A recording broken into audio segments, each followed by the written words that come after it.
পৃথিবীতে ১৫০০-এরও বেশি সম্ভাব্য সক্রিয় আগ্নেয়গিরি রয়েছে।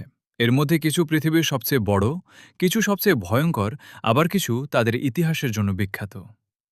মাউনা লো পৃথিবীর আয়তনের দিক থেকে সবচেয়ে বড় সক্রিয় আগ্নেয়গিরি। ক্রাকাতোয়া ১৮৮৩ সালের ভয়াবহ বিস্ফোরণের জন্য বিশ্বজুড়ে পরিচিত। মাউন্ট ভেসুভিয়াস একসময় পুরো পম্পেই শহর ধ্বংস করে দিয়েছিল।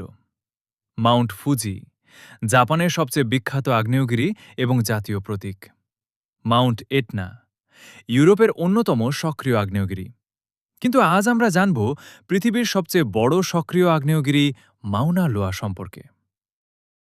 আপনি কি জানেন পৃথিবীর আয়তনের দিক থেকে সবচেয়ে বড় সক্রিয় আগ্নেয়গিরির নাম মাউনা লোয়া? এটি যুক্তরাষ্ট্রের হাওয়াই রাজ্যের বিগ আইল্যান্ডে অবস্থিত।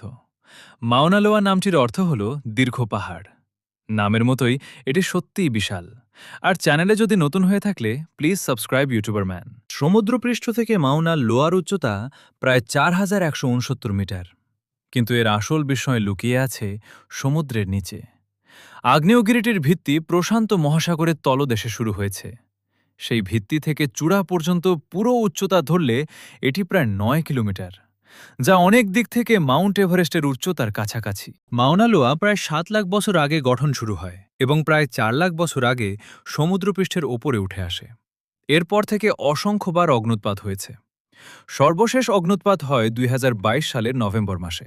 সৌভাগ্যবশত বড় ধরনের প্রাণহানি না হলেও লাভার প্রবাহ ও গ্যাস নির্গমনের কারণে বিজ্ঞানীরা পরিস্থিতি নিবিড়ভাবে পর্যবেক্ষণ করেছিলেন।